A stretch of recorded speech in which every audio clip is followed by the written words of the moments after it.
Bah le voilà, le deuxième trophée que tout le monde pensait qu'on avait déjà gagné. Bah voilà, la fameuse saison où ça faisait 36 000 ans qu'on n'avait pas gagné 2 trophées dans la même saison. Parce que nous, on croyait vraiment déjà qu'on avait fini la saison avec 2 trophées. On sous-estimait Bologne parce qu'on avait gagné 3-1.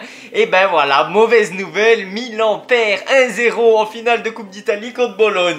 Ah, vous faites les choqués, vous faites les choqués, vous faites les choqués. Furlani, Scaroni, tous les bouffons là qui étaient dans les tribunes là. Qui connaissent rien de football. Alors, ah oui, pas besoin de... Peut-être qu'on n'aura pas besoin de directeur sportif, parce que bon, on fait quand même une saison avec 2 trophées. Mais il est passé où le deuxième trophée? Je le vois pas. Bah, c'est Bologne qui est en train de le soulever. Je croyais que c'était nous qui l'avons gagné, parce que nous sommes l'AC Milan, et nous sommes une direction qui a construit une équipe extraordinaire, qui a gagné la Super Coupe d'Italie et la Coupe d'Italie. Ah non, ben non, c'est Bologne qui a gagné. Bande d'imbéciles. Qu'est-ce que vous étiez concentrés à faire quoi dans ce match? À chercher le directeur sportif sur la pelouse. Voilà pourquoi je râle, parce que oui, on dit oui, bon, il faut se concentrer sur le présent, il y a la Coupe d'Italie à gagner. Oui, moi j'aurais été content si on gagnait la Coupe d'Italie, sauf que notre saison dépendait juste de cette Coupe d'Italie. On aurait été content de gagner quoi? La Super Coupe d'Italie et la Coupe d'Italie en sachant qu'on est quoi? 8ème en championnat. Ben bravo, quelle belle saison, quel cauchemar, une saison horrible à voir. Oui, on a gagné une Super Coupe d'Italie. Waouh. Et en attendant, qu'est-ce qu'ils jouent? L'Inter, ils sont en train de jouer une finale de Ligue des Champions. Et encore, ils peuvent encore gagner le Scudetto parce qu'ils sont à 1 point de Naples. Ça dépendra de Naples s'ils font pas de conneries. Mais voilà la différence. Nous, on joue des finales de Coupe d'Italie qu'on arrive même à perdre contre Bologne. Et l'Inter joue des finales de Ligue des Champions. Voilà la différence entre les deux équipes, entre 2 projets différents, avec 2 mentalités différentes, avec une direction qui se contente d'un désastre en disant oui, bon, on a gagné quand même une Super Coupe d'Italie. Waouh! Un match avec un tournoi avec combien de matchs? Alors, le match contre la Juve, le match contre l'Inter, waouh, 2 matchs dans le tournoi. Quel tournoi, waouh. Un match de plus du trophée Silvio Berlusconi en été, waouh. La Coupe d'Italie, combien de matchs? 5 matchs. Et même au bout de 5 matchs, on n'a même pas réussi à ramener ce trophée à la maison. Mais quelle honte! Quelle honte! Et ce soir, j'ai vu des joueurs qui n'avaient même pas envie de jouer. Je sais pas ce qui leur est passé par la tête. En fait, le truc, c'est que ces derniers temps, on gagnait en remontée comme d'habitude. On n'avait aucun jeu. Mais en fait, on avait cet optimiste parce qu'on gagnait les matchs. En remontée, en plus, c'est encore plus spectaculaire. Hein, voilà, waouh, regardez les remontadas qu'on fait. Mais la réalité, c'est qu'on n'a pas de jeu. Le seul moment où on arrive à marquer, c'est quand les adversaires, dès qu'ils ont ouvert le score, après, ils baissent le rythme de leur jeu. Ben là, ce soir, Bologne, ils ont compris l'erreur qu'ils avaient fait vendredi soir contre l'AC Milan où ils menaient au score 1-0 et qu'ils se sont fait remonter 3-1. Là, ils ont mené 1-0 avec Ndoye alias Désiré Doué parce que voilà, il a la même tronche, on dirait le même. Et ce soir, il avait le même niveau que Désiré Doué qui joue la finale de Ligue des Champions. Voilà. Et là, c'était quoi?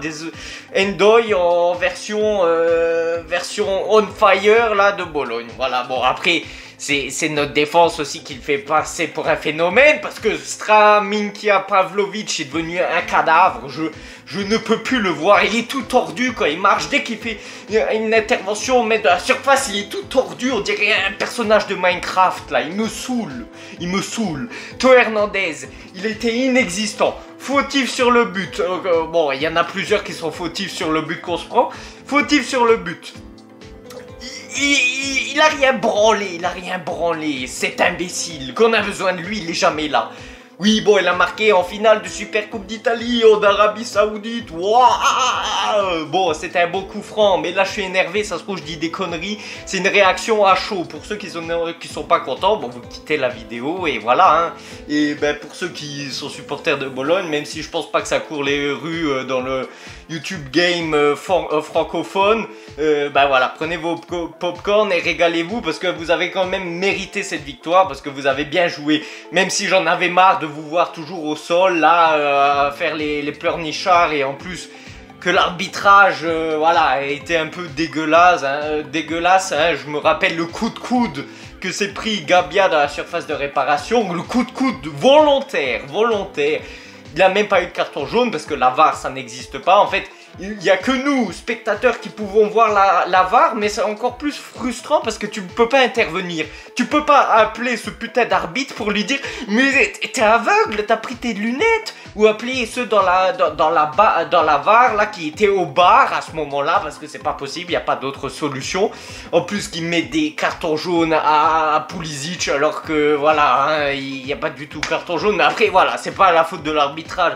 Si on a perdu, c'est notre faute, parce qu'on n'a aucun jeu. En fait, comme je l'ai dit, les dernières victoires, à chaque fois on gagnait, c'était des individualités, voilà, des belles passes décisives de joueurs talentueux comme Reinders, voilà, des beaux buts, comme avec un numéro 9 comme Santiago Jiménez quand il est en forme. Mais ce soir, il n'y a eu aucune individualité qui s'est réveillée.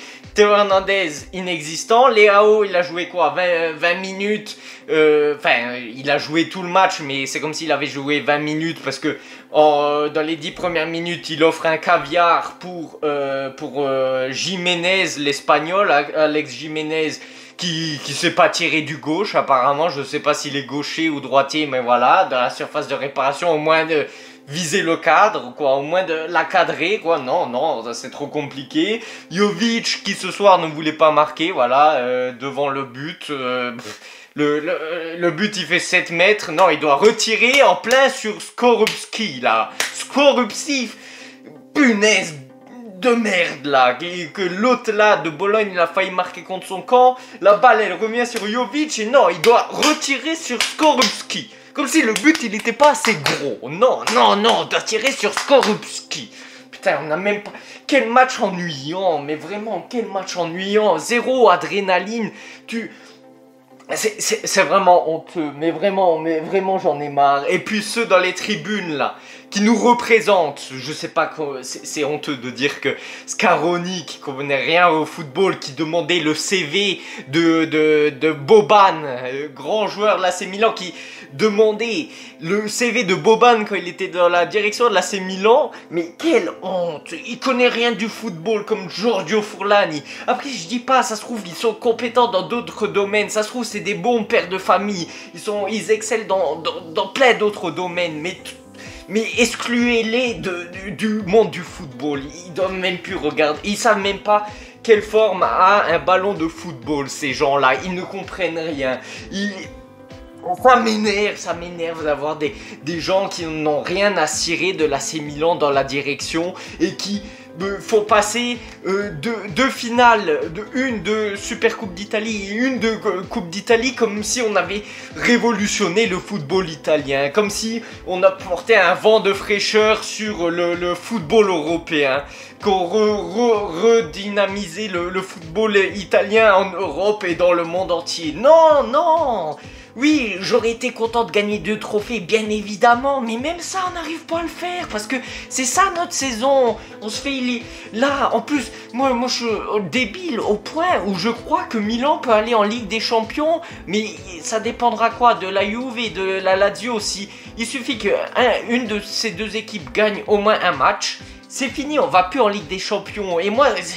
Vraiment, on doit vraiment lutter pour aller en Ligue Europa. En Ligue Europa, dans une saison où on gagne la Super Coupe d'Italie. Waouh, on va en finale de Coupe d'Italie, on la perd.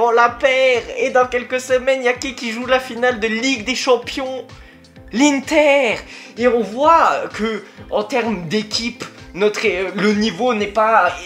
je veux dire, l'écart de niveau entre l'Inter et l'AC Milan n'est pas gigantesque parce que cette saison ils ont gagné 0 fois contre nous. Du coup, en termes d'équipe, notre équipe elle est bonne sur le papier, mais il manque de l'organisation, il manque un entraîneur. Et encore, j'ai rien contre Fonseca. Conceição, il a fait de son mieux depuis qu'il est arrivé. Et je pense que c'est celui qui a voulu, peut-être aussi pour son orgueil, a voulu remonter la pente, a voulu remettre l'AC Milan sur les rails. Mais c'est pas un entraîneur comme ça qu'il nous faut. C'est pas une direction composée d'incompétents. Quand on a gagné le Scudetto en 2022 là, on n'avait pas une équipe extraordinaire sur le papier, mais ce qui faisait la différence c'était la gestion de l'effectif. Comment l'équipe était créée avec des leaders comme Zlatan Ibrahimovic. Je parle Zlatan Ibrahimovic joueur, pas dirigeant, parce que dirigeant, voilà, en même temps, je pense que il a aucune compétence au niveau de la direction, voilà, et en plus on lui donne aucun pouvoir, et en plus ces bouffons là de la direction, la Scaroni et Paolo, non, je comprends plus rien là, Furlani là, comment il s'appelle, c'est quoi son prénom, Giorgio Furlani, qui connaît rien au football, c'est lui qui veut tout diriger, et du coup ils font semblant d'aller chercher un directeur sportif, mais dans tous les cas, s'ils vont chercher un directeur sportif, ça serait un pantin là qui devra écouter les ordres de Giorgio Furlani. Du coup, le pantin là de directeur sportif, il pourra pas faire ce qu'il veut. Du coup, ça reviendra à la même chose. C'est comme si c'était Furlani qui faisait le mercato. Ça revient à la même chose. Et la preuve qu'ils en ont rien à cirer de l'AC Milan, ils font des erreurs, ils apprennent pas de leurs erreurs. Parce qu'au lieu de dire nous sommes trompés, nous sommes désolés, qu'est-ce qu'ils font? Ils essayent de faire un mercato en janvier en prenant plein de joueurs au pif comme ça, à part Santiago Jiménez, et ils assument même pas d'avoir tort et ils refont les mêmes erreurs pour la saison prochaine. C'est pour ça que je m'inquiète, parce que la saison là, de toute façon elle est finie, il y a plus d'espoir.